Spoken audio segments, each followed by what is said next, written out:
Hello, and welcome to Tomversations, a monthly conversation with me, your host, Tom Hollingsworth, on a variety of enterprise IT topics.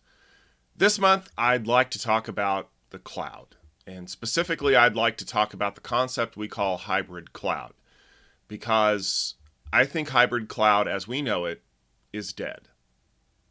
Yeah, I figure you're probably going to want to have a conversation about that, so let's jump right in. Now, the biggest reason why I think that we're getting to the point where what we know as hybrid cloud is dead comes down to the news that VMware is going to be acquired by Broadcom. Now, on my blog at networkingnerd.net, I wrote an article when the news was still rumored to be announced, but not officially finalized yet. And one of the things that I talked about was this idea that maybe Broadcom would be willing to invest in VMware and find new sources of revenue and kind of grow the business. And I was pretty much told that I was absolutely wrong in every possible way because that's not what companies like Broadcom do.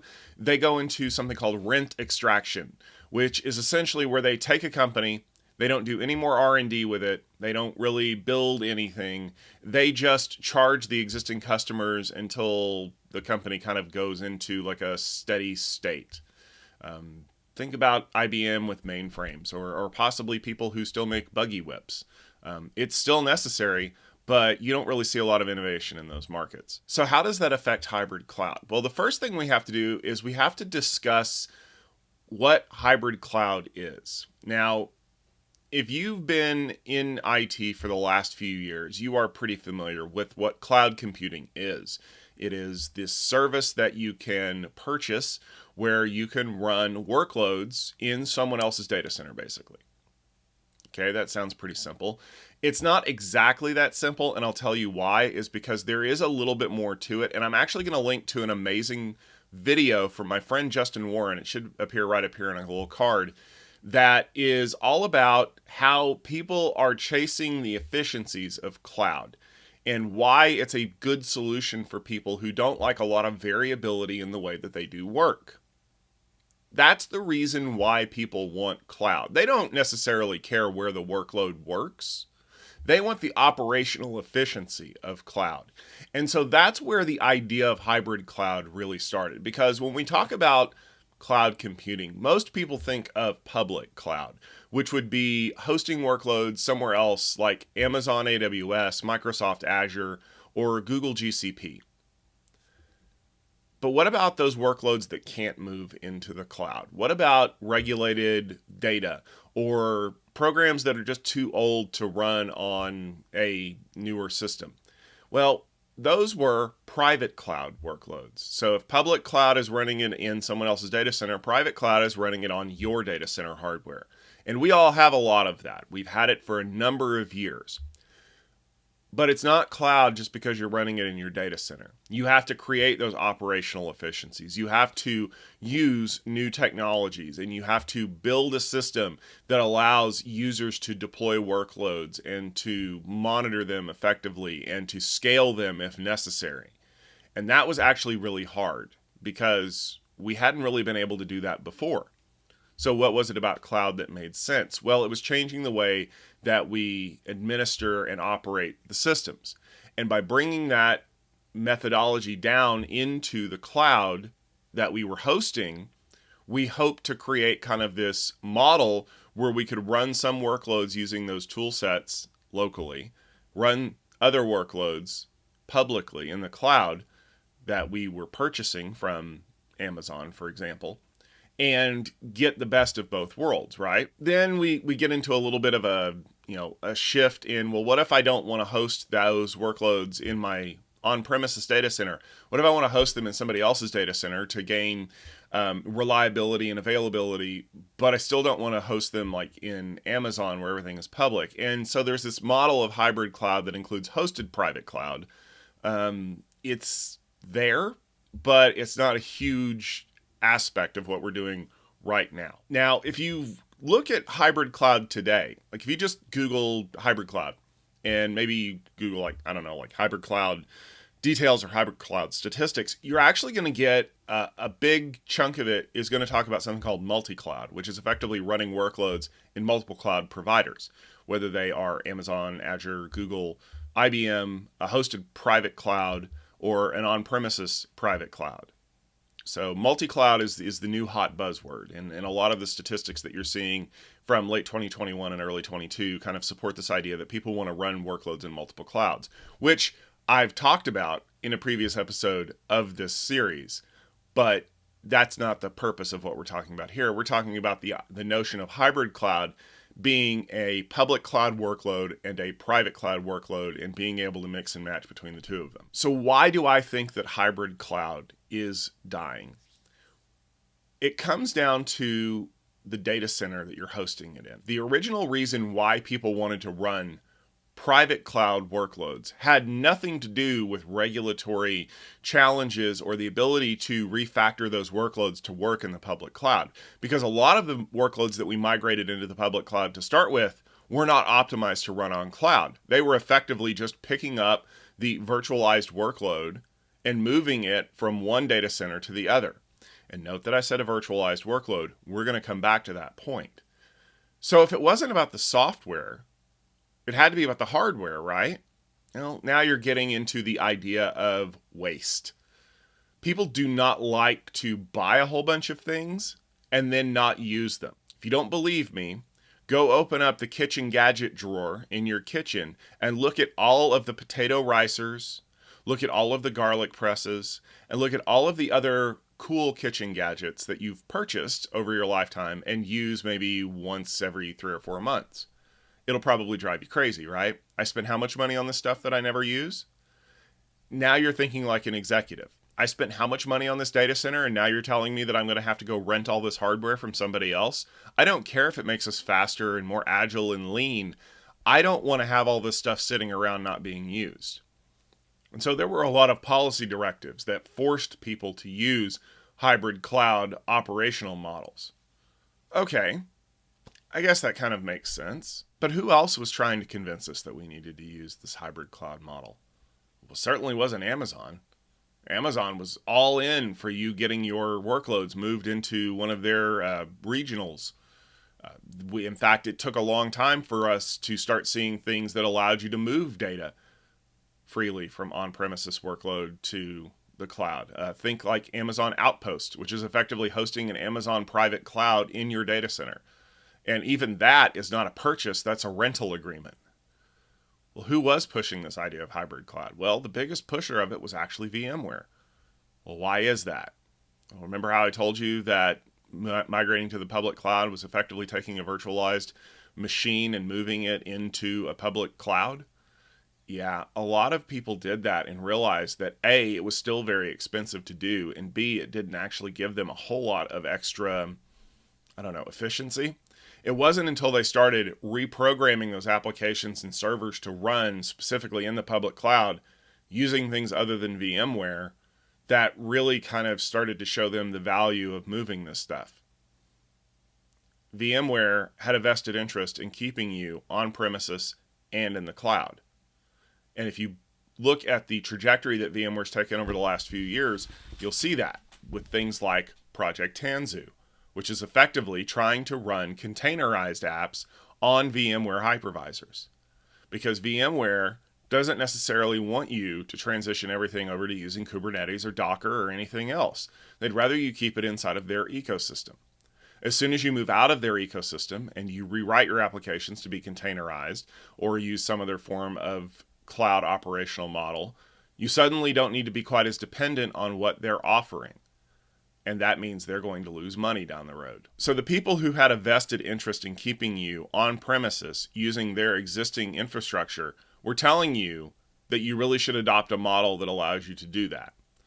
Some people listened. Some people said, you know what, I'm just going to go whole hog and I'm going to put everything I can into the cloud. And it worked for a few months, and then they got their bills. And they probably had a very sobering moment when they realized that they were spending a lot of money on the cloud. So some of them did move their workloads back to their private cloud, but others looked at the value that they were getting from the operational model of cloud and tried to figure out why it was costing so much. And that's where they started to do things like optimizing their workloads for cloud, refactoring their code. Like, the developer told me that I needed this huge 8-core terabyte of RAM machine, when in fact what I need is a 4-core machine that's running 256 gigs of RAM, and I don't need all of this crazy elasticity and the ability to scale this machine infinitely.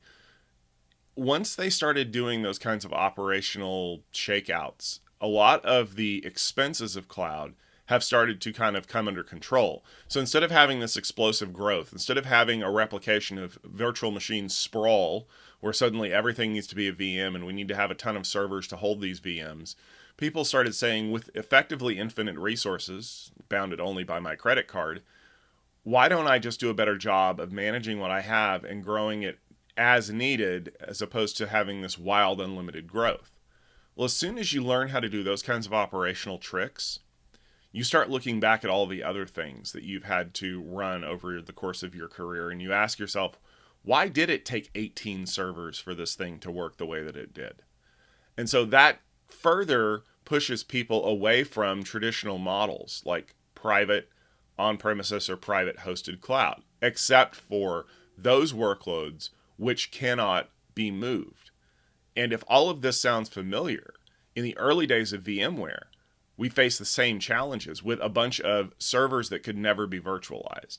I can't tell you the number of times that I walked into an environment as a reseller and asked people about their virtualization strategy, and I was assured by people that this workload could never be run on VMware because it's too special, it's too snowflake. And it was a couple of years later that the company either released some kind of an OVA template to run that workload in virtualization, or they just kind of threw up their hands and said, yeah, we're not going to support it, but we're not going to stop you from doing it either. Same kind of thing is happening here in the cloud.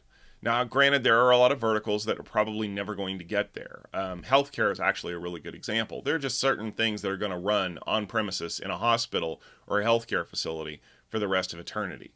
However, a lot of the services that are being provided are starting to migrate to being cloud hosted as well. Things like medical records, things like doing analysis of x-rays or MRIs or CAT scans. Those are no longer necessarily done on premises. Those are done by services. Either, they're hosted in the cloud, or they are sent off to people, and the cloud is the access method. That software as a service type of billing, type of migration is also taking root in most organizations now. Look at something like Microsoft, where Exchange was a huge part of what they used to do for their operational, mail server. And now hosted Exchange, or, Microsoft Office 365 is a much bigger part of what they're doing. In fact, the latest version of Exchange Server looks like it's even going to be delayed a little bit. Granted, they needed to spend a little bit more time rewriting it, but nobody is clamoring to have the latest version of Exchange come out every couple of years now, because the cloud version is good enough and more people are starting to migrate to it. So software as a service is slowly supplanting the things that we might have needed to use a private cloud for in the past.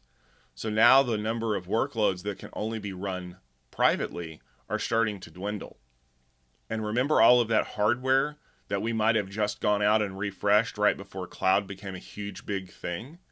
Well, now it's starting to age. So if you think about cloud really starting to take up during 2017, 2018 is when the huge explosion started. The hardware that you purchased that year is starting to be 4 or 5 years old.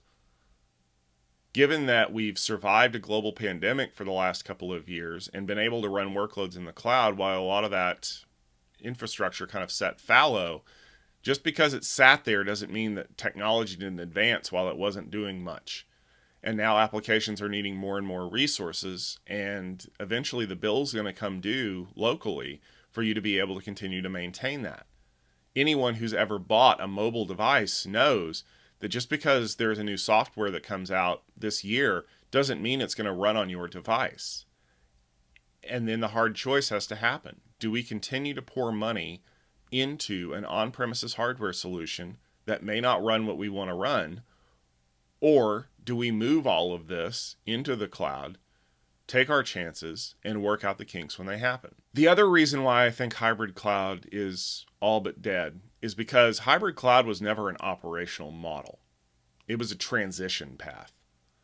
Hybrid cloud was never designed to be this best of both worlds operational model of run things in the cloud when you can, run them in your data center when you need to. It was always a plan to get people to be able to effectively transition from the on-premises workloads to the public cloud. And even companies like VMware eventually realized this, because the goal was never to have you running VMware hypervisors locally. The goal was always to keep your virtual machines running in their VMware containers wherever they happen to live. And if VMware could have successfully convinced people to use their hypervisor in the cloud, they would have doubled down on that. Now, for companies like Amazon or Microsoft, they'd much rather be running their own hypervisors in the cloud or running some sort of a containerization system that most people would support, like Kubernetes. But as a migration path, it was always designed to eventually make you move everything off of where it was and onto other people's computers. But it didn't happen quite like that, because the first initial migrations were a little halting. They weren't quite well thought out. And then all of a sudden, out of nowhere, things like containers really took over and people started refactoring their code to be containerized.